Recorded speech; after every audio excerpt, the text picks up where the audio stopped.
My name is Juliana.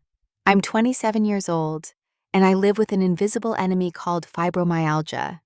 Every day, my body wages war against me with pain that nobody can see, especially my parents. For years, they've pretended my disability doesn't exist, and I played along desperate for their approval. But last month at my birthday dinner, something inside me finally broke free. Before I share how I finally stood up for myself, comment where you're watching from and subscribe if you've ever had to hide a part of yourself to make others comfortable. I grew up in a picturesque suburb outside Boston with my parents Thomas and Amanda Wilson. From the outside, we were the perfect American family. Dad was a respected economics professor at a prestigious university. Mom, a high-powered corporate attorney whose cases sometimes made local headlines. Our colonial-style house with its manicured lawn was featured twice in the neighborhood association newsletter. Everything about our lives was carefully curated for success and admiration. My parents raised me with clear expectations. Excellence wasn't celebrated. It was required. B-plus grades prompted concerned conversations about what went wrong. Second place in competitions meant I needed to work harder next time. Looking back, I can see how their own upbringings shaped this mindset. Both came from working-class backgrounds and fought their way into elite institutions through sheer determination. They believed they were preparing me for a competitive world. Juliana has so much potential, they'd tell relatives at family gatherings. She just needs to apply herself consistently. Until I was 14, I did everything in my power to be their perfect daughter. I maintained straight A's, captained the debate team, played violin in the youth orchestra, and still found time for community service projects that would eventually decorate my college applications. I remember being exhausted, but believing it was normal that everyone felt the bone-deep weariness I experienced after school. The summer before my freshman year of high school, something changed. The fatigue deepened from temporary tiredness into something more profound. I began experiencing strange shooting pains in my arms and legs. Sometimes my fingertips would tingle and go numb. Mornings became brutal battles against stiffness that made climbing out of bed an Olympic event. "Mom, I don't feel right," I told her one morning when even lifting my backpack sent jolts of pain through my shoulders. She barely looked up from her legal briefs. "It's just growing pains, Juliana. Everyone goes through them. Take an ibuprofen if you need to." But the pains didn't go away. They multiplied, migrating to new areas, creating a map of hurt across my body. When I mentioned them again, my father sighed. "You know, this sounds like typical teenage complaints. Your mother and I worked through much worse at your age. Part of becoming an adult is pushing through discomfort." I learned quickly that my pain was an inconvenient disruption to their narrative. So I adapted. I became an actress performing wellness with Oscar-worthy dedication. I swallowed ibuprofen dry in bathroom stalls between classes. I learned to smile through pain that made me want to scream. I perfected the art of excusing myself at precisely the right moment before tears could betray me. My cousin Natalie was the first person who truly saw me. 2 years older and infinitely wiser, she caught me massaging my temples during Thanksgiving dinner when I thought no one was looking. "You get headaches a lot, don't you?" she whispered, passing me a glass of water. That simple acknowledgement nearly broke me. "All the time," I admitted, my voice catching. "Nobody believes me." And Natalie became my first ally, texting me regularly to check in, offering suggestions from heating pads to meditation techniques. Her belief in my pain was a lifeline I clung to desperately. Dating in high school proved challenging. My first serious boyfriend, James, initially seemed understanding. But after canceling our plans 3 weekends in a row because I couldn't get out of bed, his patience wore thin. "I think you just don't want to see me anymore," he said when I called to cancel our movie date, my body throbbing with what I'd later recognize as a severe flare-up. "Everyone gets tired sometimes, Juliana. You can't just use that as an excuse forever." 2 days later, he was dating a cheerleader from our rival school. My academic performance began to suffer despite Herculean efforts. Concentrating through pain became nearly impossible. I'd read the same paragraph 10 times without comprehension. Late-night study sessions that once yielded perfect test scores now left me shaking with exhaustion and nowhere near prepared. My parents' reaction was predictable disappointment and increasing scrutiny. "We're concerned about your commitment level," my father said after a BGOS on my calculus midterm. "You're spending too much time on your phone instead of studying. This isn't like you, Juliana." They never considered that anything might be physically wrong. When I struggled to carry my violin case after orchestra practice, my mother suggested I needed more protein and iron. When I fell asleep at 7 p.m. on a Friday night, my father lectured me about proper sleep hygiene and maintaining a consistent schedule. High school graduation should have been triumphant. Instead, it became another performance in my ongoing charade. The unseasonably hot June day combined with the heavy polyester graduation gown and 2 hours sitting in direct sunlight triggered one of the worst episodes I'd experienced. As I stood to receive my diploma, the world tilted sideways. I somehow made it across the stage before collapsing in the arms of our vice principal. While I was being attended to by paramedics behind the stage, I overheard my mother explaining to concerned parents, "Oh, it's just dehydration. You know teenagers, they never drink enough water." Even in that moment of vulnerability, the narrative had to be protected. My pain couldn't be real, because real pain would reflect poorly on their parenting, their genetics, their perfect family image. I wasn't allowed to be broken, because broken things get discarded, not displayed proudly. That night, through tears of frustration and residual dizziness, I promised myself that college would be different. Away from their watchful eyes, I would finally seek answers. I just needed to hold on a little longer. Northwestern University's campus in Evanston, Illinois, was exactly 983 miles from my parents' home in Massachusetts. I'd chosen it partly for its excellent journalism program, but mostly for that distance, far enough to breathe freely yet prestigious enough that my parents couldn't object. Moving into my freshman dorm was the first time I'd gone more than a few days managing my symptoms without hiding them. My roommate Danielle, a pre-med student from Seattle with wild curly hair and a laugh that filled rooms, noticed almost immediately. "You're in pain a lot, aren't you?"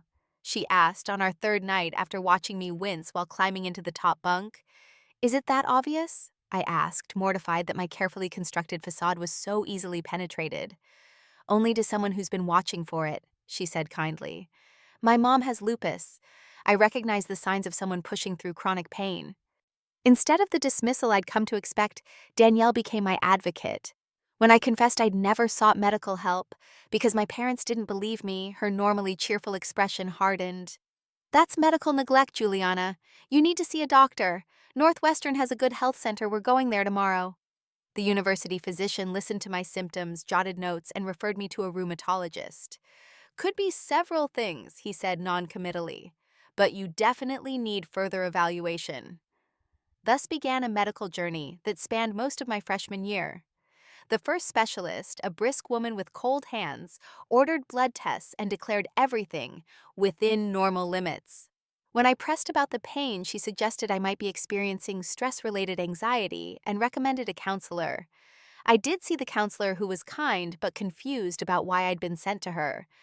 "Pain isn't typically psychosomatic to this degree," she said. "Let's get you a second opinion."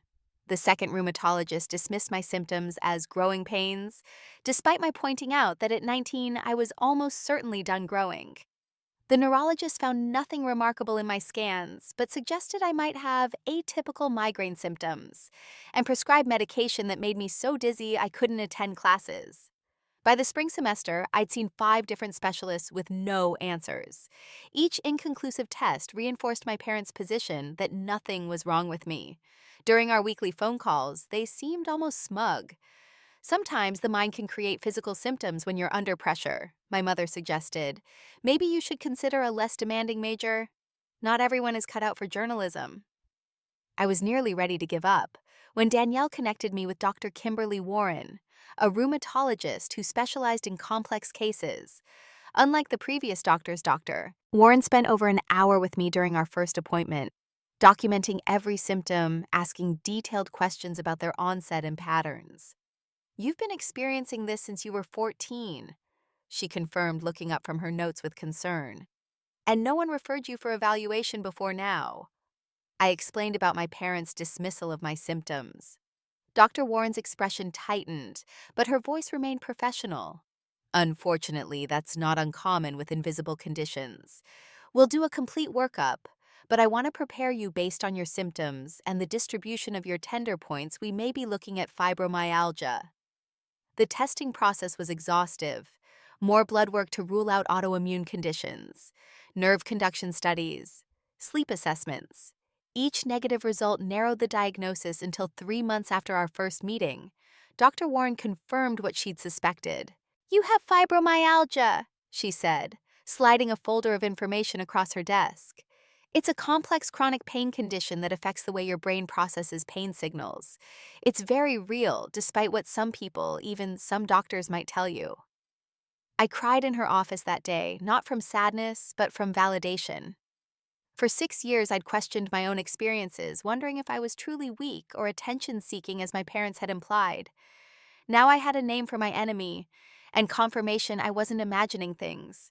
The relief was short-lived. That evening, I called my parents, clutching my diagnosis papers like a shield. "Mom, Dad, I finally have answers. I have fibromyalgia.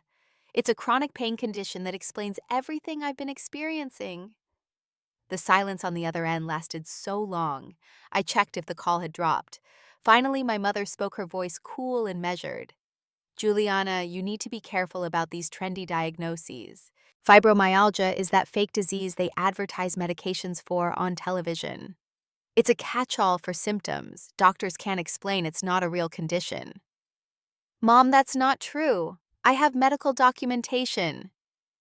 "Your father and I have read about this," she continued, as if I hadn't spoken.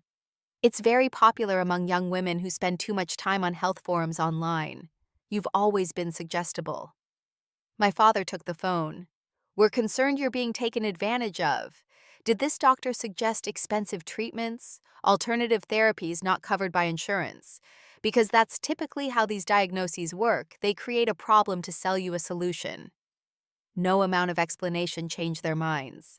The next day, my inbox contained 5 articles my father had found questioning the legitimacy of fibromyalgia, each one highlighting its controversial nature among certain medical professionals. When I asked if they would help with the cost of treatments not covered by my student health insurance, their response was predictable.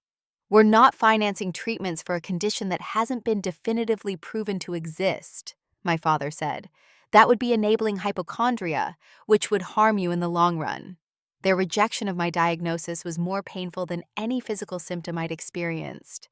I'd finally found validation from medical professionals, only to have the two people who should care most refuse to acknowledge it.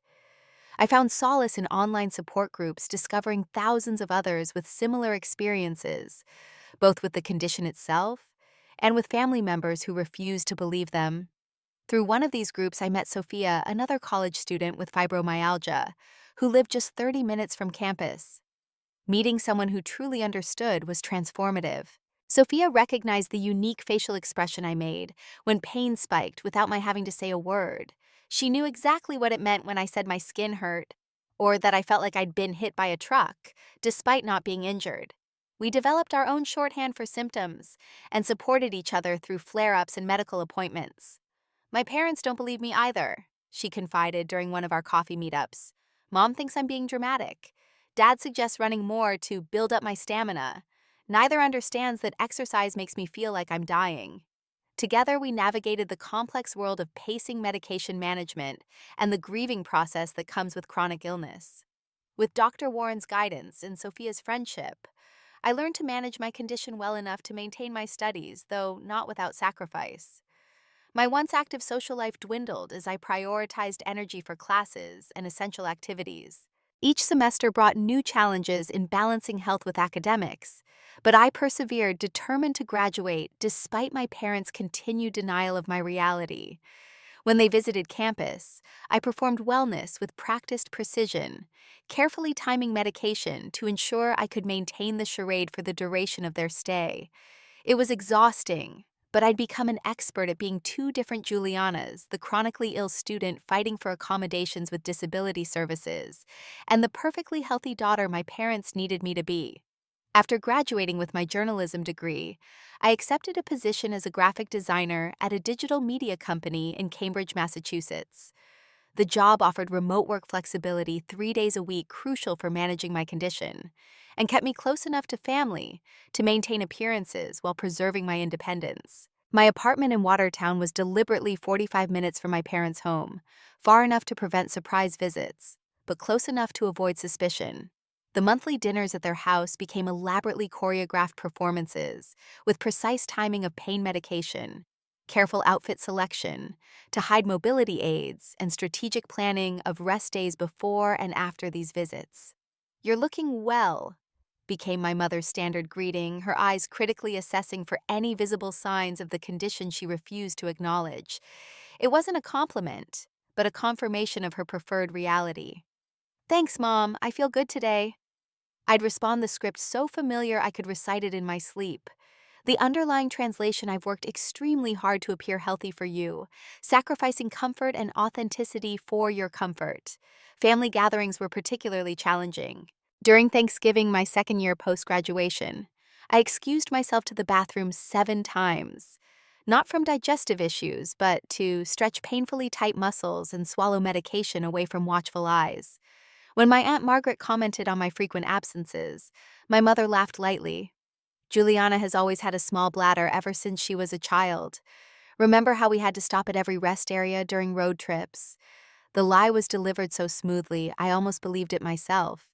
The truth that sitting in one position at the dining table was causing muscle spasms through my lower back remained our shared secret, acknowledged through her fabrication and my silent compliance. Christmas that same year, my father proudly introduced me to his colleagues at the department holiday party. "This is my daughter Juliana, the rising star at Meridian Digital. Already being groomed for leadership, aren't you, sweetheart?" No mention of how I worked from bed most mornings because standing to shower used too much energy. No acknowledgement that my leadership track had been delayed twice because flare-ups prevented me from taking on additional responsibilities. Just another carefully curated narrative that excluded the messy reality of chronic illness. Perhaps the most painful moment came during my cousin Natalie's wedding. I'd been experiencing a particularly severe flare-up for 3 days prior, but couldn't bear to miss the ceremony of the one family member who had consistently believed and supported me. "You look pale," my mother whispered as we took our seats in the church. "Did you at least make an effort with makeup? People will think you're ill." The irony was so thick I could barely breathe through it. I was ill, chronically, invisibly, persistently ill. But acknowledging that reality would disrupt the fiction we'd collectively maintained for nearly a decade. "I'll freshen up after the ceremony," I promised, swallowing both my pain and my dignity. Later that evening, as I sat at the reception watching couples twirl across the dance floor, my mother approached with a satisfied smile. "I'm so glad you finally got over that fibromyalgia phase," she said, patting my hand. "See how much better life is when you don't dwell on every little ache and pain." I said nothing, the cost of confrontation too high in that public setting. But something inside me cracked that night, a hairline fracture in the foundation of my compliance. Dating with an invisible disability presented its own unique challenges. Some men disappeared after I disclosed my condition, clearly uninterested in a partner with health complications. Others went to the opposite extreme, treating me like I might shatter at any moment, constantly asking if activities were too much for me in a tone that made me feel like a burden rather than a partner. Then I met Marcus through a mutual friend's housewarming party. Thoughtful and perceptive, he noticed when I shifted uncomfortably in my chair or rubbed my temples to ease tension. When I eventually explained about fibromyalgia, his response was refreshingly straightforward. "My aunt has MS," he said. "Different condition, obviously, but I understand how invisible illnesses work. What do you need from me to feel supported?" That question, so simple yet so profound, nearly undid me.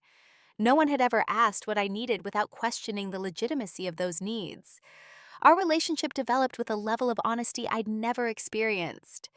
I didn't have to pretend on bad days or hide my medication. Marcus researched fibromyalgia independently, sending me articles about new treatments and joining me for doctor appointments when I wanted support. My parents predictably disapproved. "He seems to be encouraging this victim mentality," my father observed after meeting Marcus at a family dinner. "You were doing so well until you started dating him." "He's supportive of me, Dad. That's what partners do." There's supporting and there's enabling, my mother chimed in. He treats you like you're sick, so naturally you'll live up to that expectation. Their dismissal of Marcus mirrored their dismissal of my condition, both inconvenient challenges to their preferred narrative. At work, I struggled with whether to disclose my condition.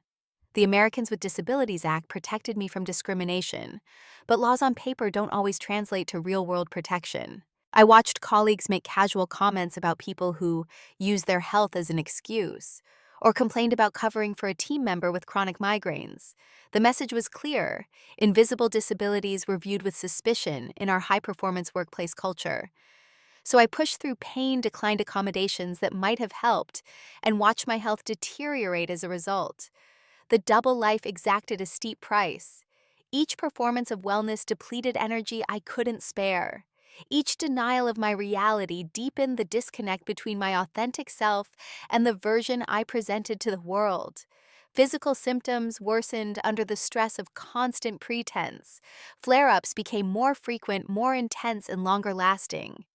Yet through it all, I continued seeking my parents' approval. Their validation remained the prize I chased, convinced that if I just found the right words, the right moment, the right approach, they would finally see and accept me, all of me, including my disability.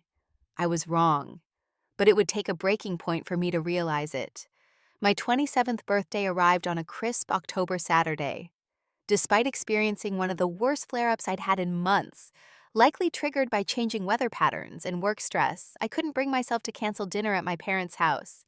They had invited extended family, prepared my favorite foods, and my mother had mentioned a special announcement she wanted to make. That morning, I woke to muscles so tight they felt like steel cables beneath my skin. Even gentle stretching sent shooting pains down my legs. My head throbbed with the distinctive pressure behind the eyes sensation that signaled a fibromyalgia headache was developing. On the 1 to 10 pain scale, doctors always ask about.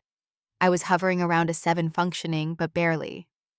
We should cancel, Marcus suggested, watching me struggle to button my blouse when my fingers refused to cooperate. Your parents will understand, but we both knew they wouldn't. In their world, only hospitalization justified canceling plans. Anything less was simply a lack of commitment. I'll be fine. I insisted, swallowing a combination of prescription medications that might dull the pain enough to get through the evening. It's just a few hours.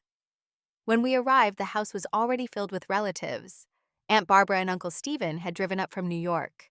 My father's colleague, Professor Wilson, and his wife were chatting in the living room.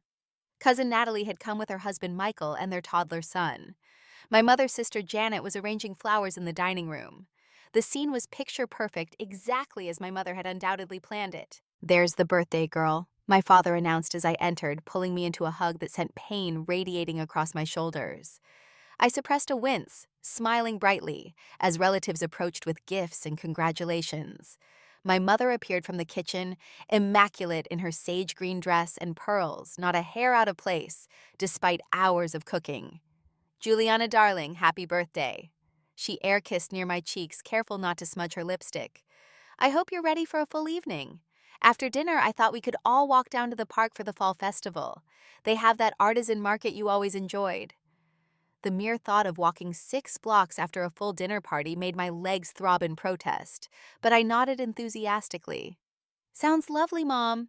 Natalie caught my eye from across the room, her expression knowing. Of all my relatives only, she understood what these performances cost me. She made her way to my side while others were distracted with cocktails. Bad day, she murmured, keeping her voice low. 7 out of 10, I admitted quietly. She squeezed my hand gently. I brought my car. Say the word and I'll create an excuse for us to leave early. Thanks, I whispered, grateful for her unwavering support. During appetizers, I excused myself to the bathroom where I massaged my temples and swallowed another pain pill, carefully tucking the bottle back into my purse. The medication was taking the edge off, but the constant smiling and standing was rapidly depleting my energy reserves. When I returned, conversation had turned to my mother's colleague Susan, who had recently undergone knee replacement surgery. Now that's a real health challenge, my mother was saying. Poor Susan is doing physical therapy 3 times a week, yet she's still managing to volunteer at the children's hospital. Such determination. The implication hung in the air unspoken but clear. Real health problems are visible, verifiable, and overcome through sheer willpower. The contrast with my imaginary condition was deliberately drawn. As we moved to the dining table, my father insisted I take the chair at the head, despite my preference for a seat against the wall that would support my aching back. "It's your celebration, Juliana. You should be the center of attention." The meal progressed with elaborate dishes that showcased my mother's culinary talents. I pushed food around my plate, nausea, a common symptom during flares, making it difficult to eat. Each time my mother noticed my full plate, her lips tightened disapprovingly. Midway through the main course, my father stood to offer a toast. "To my beautiful, accomplished daughter on her 27th birthday." He raised his glass, looking around the table proudly. "Juliana has always exemplified strength and determination, never letting anything stand in her way or limit her potential. She refuses to be defined by challenges, and instead rises above them. We couldn't be prouder." The painful irony of his words nearly choked me. My entire adult life had been defined by limitations. Careful energy management, calculated risks, and strategic sacrifices to appear normal for these exact moments. My greatest accomplishment wasn't my career or relationship, but the Oscar-worthy performance of wellness I delivered daily for their benefit. As conversation continued around me, a sharp pain suddenly shot through my right hand, causing me to lose grip on my water glass. It fell splashing across the pristine tablecloth and shattering against my plate with a crash that silenced all conversation. "I'm so sorry," I gasped, mortified, as water dripped onto my dress and the expensive table linens. My mother's face flushed with embarrassment as she quickly stood dabbing at the spreading stain. "It's fine," she said tightly, though her expression conveyed the opposite. Leaning closer as she collected glass shards, she whispered harshly, "Must you create a scene at your own dinner?"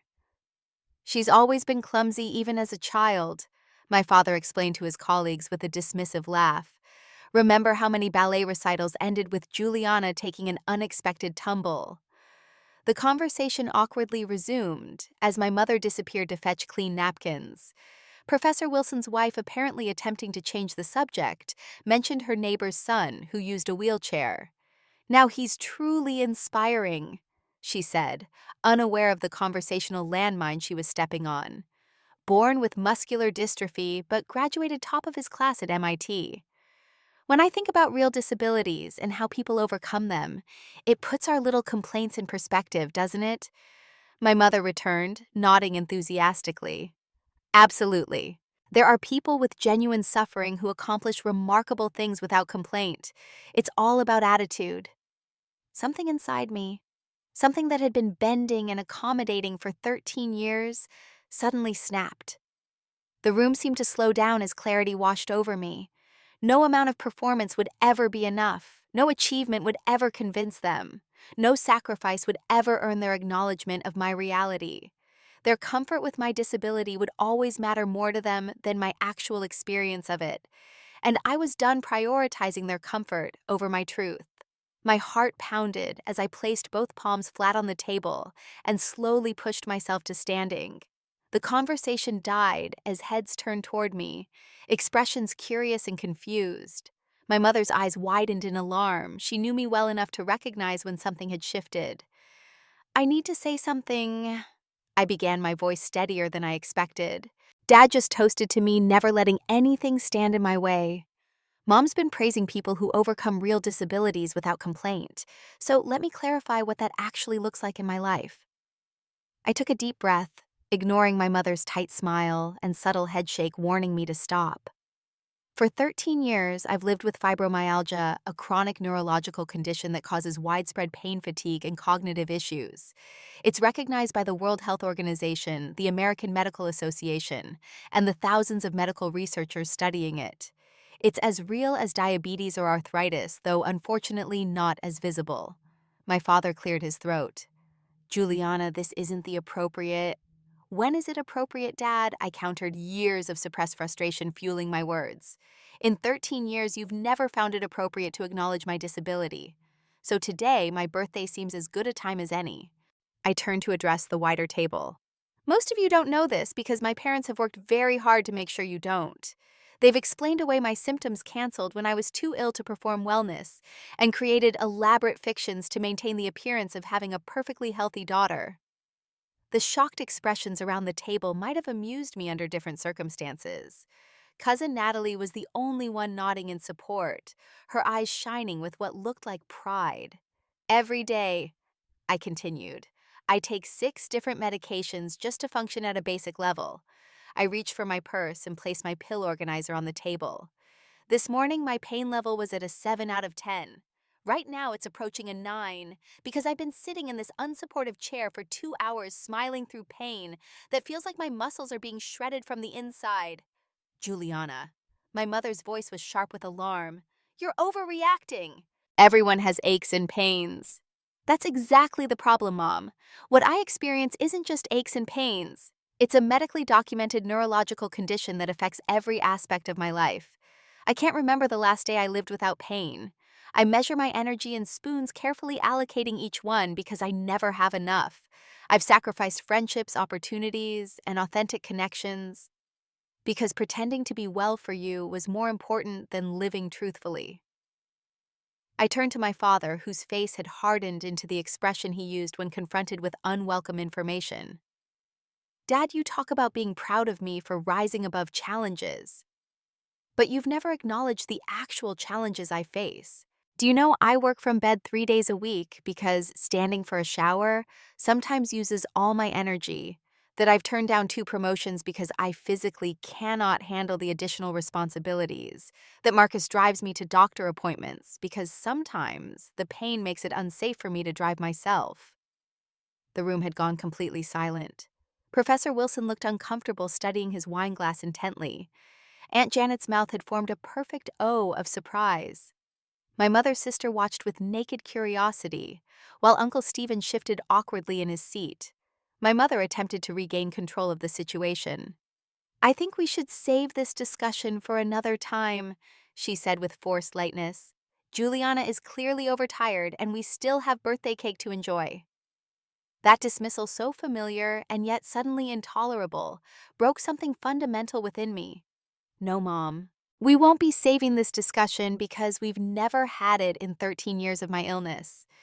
You've made sure of that by changing the subject, questioning my doctors sending me articles about how my condition isn't real, and treating my very real disability as an inconvenient fiction. My voice cracked slightly, but I pressed on. The most painful part isn't the fibromyalgia. It's that the 2 people who should have supported me most have instead spent years gaslighting me about my own lived experience. You've made me question my reality, my medical care, and my own perception of pain, rather than accept that your daughter isn't the perfect, healthy person you wanted. Cousin Natalie stood, then moving to my side. Everything Juliana is saying is true. I've watched for years as her condition was dismissed and minimized. I've picked her up from doctor appointments you refused to drive her to. I've brought her groceries when she couldn't get out of bed. She isn't exaggerating or seeking attention. She's finally speaking her truth after years of hiding it for your comfort. My father's face had reddened dangerously. This is completely inappropriate. You're embarrassing yourself and upsetting your mother on what should be a celebration. What should upset Mom more? I countered. Finding out her daughter has been suffering or realizing she's actively contributed to that suffering through denial. My mother stood abruptly. That's enough. I will not be accused of whatever it is you're implying. We've given you everything, supported your education, your career choices, and this is how you repay us, by creating a spectacle and attacking us in front of family and colleagues. The doorbell rang momentarily, diverting attention. A moment later, Marcus appeared in the dining room doorway, arriving as planned to join us for dessert. His eyes immediately assessed the tension in the room, then focused on me standing shakily at the table's head. Juliana, he asked quietly, are you okay? The simple question, one that acknowledged I might not be fine despite appearances, was the final contrast I needed. No, I answered honestly. I'm not okay. I haven't been okay for 13 years, but I'm finally telling the truth about it. I turned back to my stunned parents, and that feels better than pretending ever did. My father attempted one last deflection. You've always been sensitive, even as a child. I think perhaps your mother is right and you're overtired. Why don't you go home and rest? And we can discuss this privately another time." "There's nothing to discuss," I replied, gathering my purse with trembling hands. "I've spent my entire adult life trying to earn your acknowledgement of my reality. I'm done. I don't need your permission or validation to know what's happening in my own body." I looked around the table at my relatives' shocked faces. "I'm sorry to have disrupted dinner. The food was delicious as always. But I can't keep pretending even for one more birthday cake." With Marcus's supportive arm around my waist, I walked out of my parents' dining room, leaving behind not just an unfinished meal, but the exhausting charade I'd maintained for more than a decade. "Juliana, you can't just leave like this," my mother called after me, following us to the front door. "What will people think?" I turned back one last time. "For once in my life, Mom, I don't care what people think. I only care what's true." The car ride home passed in silence, the enormity of what I'd done settling over me in alternating waves of liberation and terror. Marcus drove carefully occasionally, squeezing my hand at stoplights, but understanding I needed space to process. At home, as the adrenaline of confrontation faded, pain flooded back with renewed intensity. But alongside it came something unexpected: relief. Speaking my truth had cost me dearly, but the weight of pretense had been even heavier. As Marcus helped me into bed with heating pads and medication, I realized I'd made a decision I couldn't unmake. Whatever came next, I would face it as my authentic self-disability included visibility optional, but never again denied. The first week after my birthday dinner passed in complete silence from my parents. No calls, no texts, not even their usual passive-aggressive emails with article links. The silence itself was almost shocking after years of constant communication, however superficial it had been. My emotions cycled unpredictably. Some moments brought exhilarating relief, the burden of performance lifted after 13 exhausting years. Other times doubt and guilt crept in, wondering if I'd been too harsh, too public, with what they'd consider family business. Moments of fierce pride in finally standing up for myself alternated with paralyzing anxiety about the permanent damage to our relationship. "They might never speak to me again," I told Marcus on the fourth day of silence, tears streaming down my face. I knew they'd be upset, but I didn't think they'd just disappear. "Give them time," he advised, wiping my tears gently. "You challenge their entire worldview. That's not something people process overnight." Cousin Natalie called daily with updates. Apparently, my parents had created a sanitized version of events for the extended family, claiming I was going through a phase and influenced by online communities that encourage victimhood. The familiar dismissal stung, but no longer surprised me. "Most people aren't buying it," Natalie assured me. "Your Aunt Janet asked me privately what really happened, and when I told her, she wasn't shocked. Apparently, your mom's done similar denial with other family issues over the years." On day 8, my phone finally lit up with a text from my mother. "I hope you're feeling better now that you've gotten that out of your system. Sunday dinner this weekend. Your father is grilling steaks." The message was so thoroughly disconnected from reality that I laughed out loud despite my hurt. No acknowledgement of my disclosure, no recognition of the pain I'd expressed, just an expectation that we would revert to our previous pattern as if nothing had happened. After careful consideration and a long talk with Marcus, I responded, "Mom, I'm not better, because what I shared wasn't a temporary emotional outburst. It was my reality, one I've lived with for 13 years while you and Dad pretended not to see it. I won't be attending Sunday dinner or any family gathering where my health condition is treated as imaginary or inconvenient.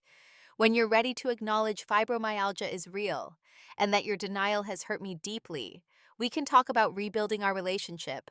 3 days later, my father weighed in with a lengthy email. Subject line: "Concerned about your well-being." The 5-paragraph message included phrases like "concerning behavior patterns," "online misinformation," and "suggestion of psychological evaluation." He recommended a psychiatrist colleague who specializes in delusions and fixations, closing with the assertion that they would always love me regardless of my challenges. The email hurt more than the silence had. After my most vulnerable disclosure after years of medical validation of my condition, my own father was suggesting I needed psychiatric help for believing my documented disability was real, rather than engaging in a point-by-point rebuttal that would only entrench his position. I responded simply, "Dad, I have a rheumatologist, neurologist, and physical therapist who all confirm my diagnosis is legitimate. I also have a therapist who is helping me process the trauma of having my medical reality denied by my parents for over a decade. I love you too, but I cannot and will not subject myself to further medical gaslighting, even from family." With those boundaries established, I made the difficult decision to step back from my relationship with my parents. Not a permanent estrangement, but a necessary distance, while I focused on healing not just physically, but emotionally from years of denial and invalidation. Marcus supported me unequivocally, holding me through tears and celebrating small victories in my journey toward authenticity. "I'm proud of you," he'd say. "Standing up for yourself is hard enough when you're well. Doing it while managing chronic pain takes extraordinary courage." Natalie remained my lifeline to family information without judgment or pressure. "Take all the time you need," she assured me. "They're not going anywhere, and neither is your health. Focus on yourself for once."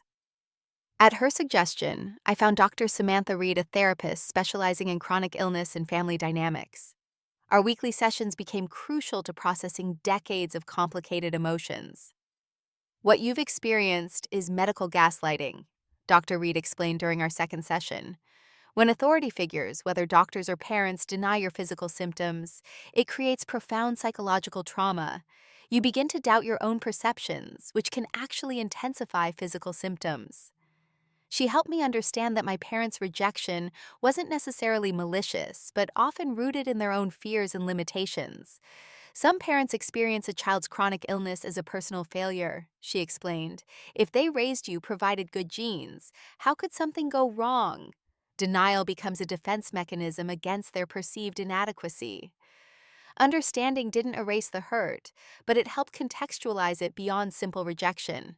We worked on validating my experiences without requiring external confirmation and recognizing that my parents' limitations weren't my responsibility to fix. With the psychological weight of performing wellness lifted, I turned attention to my physical health with renewed commitment.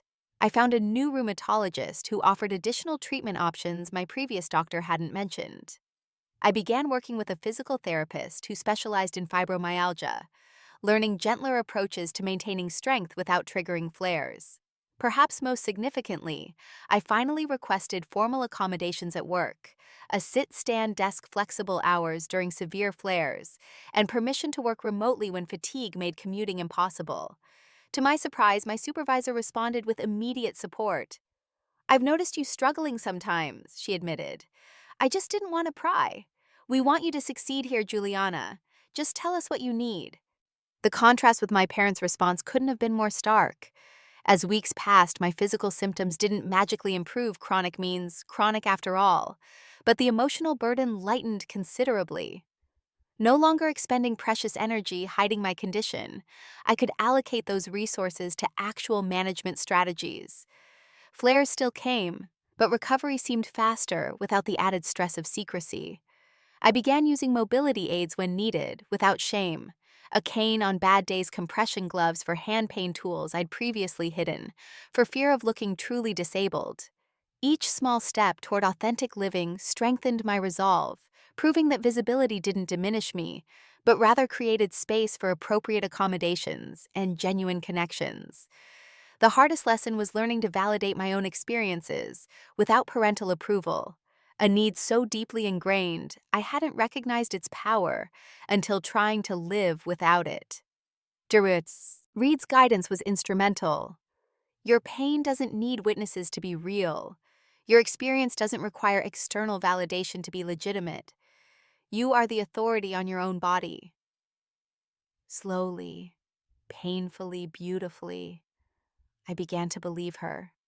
6 months after my birthday revelation, my life had transformed in ways both subtle and profound. The changes weren't always visible from the outside. I still had fibromyalgia, still experienced pain, daily, still calculated energy expenditure carefully. But the internal landscape had shifted dramatically. In January, frustrated by the lack of accessible information about invisible disabilities, I launched a blog called Invisibly Disabled that chronicled my experiences managing work relationships and daily life with fibromyalgia. What began as personal catharsis unexpectedly resonated with others. By spring, the site had over 10,000 monthly visitors, with comment sections filled with people sharing their own stories of medical gaslighting and family denial. Reading your post about birthday dinner confrontation gave me courage to finally tell my own family about my MS, one reader wrote. It didn't go perfectly, but for the first time I feel like I'm living honestly. Messages like these transformed my personal healing journey into something larger. I began connecting with disability advocates, learning about the broader community I'd been too isolated to engage with previously. I discovered a sense of purpose in translating my painful experiences into resources that helped others navigate similar challenges. My relationship with Marcus deepened through this period of authenticity. Without the exhausting performance of wellness, I could be fully present in our relationship, sharing both struggles and joys honestly. We developed rituals for high-pain days, heating pad and documentary marathons takeout. From our favorite Thai restaurant audiobooks when reading was too cognitively demanding. On better days, we explored accessible hiking trails and attended adaptive yoga classes, celebrating what my body could do rather than mourning its limitations. 3 months after our confrontation, I received a text from my mother that signaled the first tiny crack in her denial. Saw an article about fibromyalgia research at Johns Hopkins. Thought of you. The linked article detailed new findings about neuroinflammation in fibromyalgia patients, offering potential pathways for treatment. While far from an apology or full acknowledgement, it represented the first time she'd shared information that validated rather than questioned my condition. I responded with simple gratitude. Thanks for sharing this, Mom. It's encouraging to see research moving forward. 2 weeks later, my father called our first direct conversation since the birthday dinner. Your mother and I have been doing some reading, he said, his voice uncharacteristically hesitant, about fibromyalgia. There seems to be significant research supporting its physiological basis. The statement, clinical and detached, was nonetheless revolutionary coming from him. Not quite an apology or admission of wrongdoing, but a tentative step toward acknowledging my reality. Yes, Dad, there is. There has been for years. We're trying to understand, he offered. It's complicated for us. It's been complicated for me too, I responded, living with it while having my experience denied by the people I love most. The conversation remained awkward, laden with unspoken hurts on both sides. But it opened a door that had been firmly closed for 13 years. Small communications followed a text checking if rainy weather affected my symptoms, an email sharing an article about disability rights legislation. Baby steps from people who found it nearly impossible to admit they might have been wrong. Easter brought the first family gathering I attended post-confrontation. Walking into my parents' home using my cane openly no more. Hiding assistive devices in the car felt both terrifying and liberating. Conversations still skirted direct mention of fibromyalgia, but no one questioned my occasional grimaces or need to shift positions frequently. When my mother noticed me rubbing my temples during dessert, she quietly dimmed the dining room lights without comment, a small accommodation that spoke volumes about her evolving awareness, even if she couldn't yet verbalize it. Extended family members had varied reactions to the new authentic Juliana. Some, like Uncle Stephen, awkwardly avoided health topics entirely. Others, including Aunt Janet, approached with genuine curiosity about my condition and blog. Most surprising was my father's colleague, Professor Wilson, who revealed his wife had been recently diagnosed with chronic fatigue syndrome and sought my advice on supportive resources. My career path shifted as well. When a position opened in my company's accessibility department, I applied despite concerns about revealing my disability status professionally. The interview became an opportunity to reframe my condition as an asset rather than limitation. My fibromyalgia gives me direct insight into accessibility challenges, I explained to the hiring committee. I understand firsthand how seemingly minor barriers can significantly impact user experience. They agreed. 2 weeks later, I became an accessibility consultant, leveraging my journalism background and personal experience to help clients create more inclusive digital environments. The work energized me in ways my previous role hadn't, giving purpose to the pain I'd hidden for so long. My relationship with Marcus evolved too. After 2 years together, we began discussing long-term plans with an honesty that would have been impossible during my performing wellness years. We talked openly about how my disability might impact various life milestones, career advancement, potential parenthood housing needs, without either minimizing challenges or allowing them to define our future. When we decided to end our romantic relationship, realizing we wanted different futures despite our deep connection, we did so with mutual respect and genuine care. The ability to have that difficult conversation authentically, without my fear of abandonment or his concern about abandoning a sick person, reflected how far I'd come in separating my worth from my disability status. Several months later, I met Alex at a disability advocacy conference. A web developer with ADHD and auditory processing disorder, he understood invisible disability from lived experience. Our relationship developed without the exhausting process of convincing someone my condition was real or educating them about basic accessibility needs. "It's refreshing, isn't it?" he commented after our third date. "Not having to justify your existence before you can just be yourself." It was indeed refreshing, and something I wouldn't have recognized as necessary before my confrontation with my parents. The difference between being tolerated despite my disability versus being fully accepted, including it, was profound. The journey toward parental acceptance remained gradual and imperfect. Some days brought progress, my mother asking about pain management techniques, my father sending information about a fibromyalgia specialist. Other times, old patterns resurfaced in subtle comments, questioning whether I was doing enough to improve my health. But the fundamental dynamic had shifted. I no longer sought their validation to confirm my experience. Their acceptance, while desired, was no longer required for me to trust my own reality. The power of their denial had diminished as my self-advocacy strengthened. During a quiet lunch with my mother, 6 months after our confrontation, she finally offered what I'd long stopped expecting. "I'm sorry, Juliana," she said, eyes focused on her teacup rather than meeting mine. "I didn't want to believe you were sick because I couldn't bear thinking about you in pain I couldn't fix. It was easier to deny it than face my own helplessness." The admission, incomplete but sincere, opened something within me. Not immediate forgiveness, but perhaps its prerequisite understanding. "I never needed you to fix it, Mom," I replied gently. "I just needed you to believe me and stand beside me while I learned to live with it." She nodded, tears gathering. "I know that now. I wish I had known it then." The path to healing our relationship remains long and uncertain. Some wounds formed over 13 years won't close in a few months of tentative reconciliation. But the possibility exists now, grounded in truth rather than comforting fictions. The most profound transformation, however, isn't in my relationship with my parents, but in my relationship with myself. I no longer question the legitimacy of my pain, apologize for my limitations, or hide the adaptations that allow me to function. I've stopped seeking external permission to acknowledge my lived experience.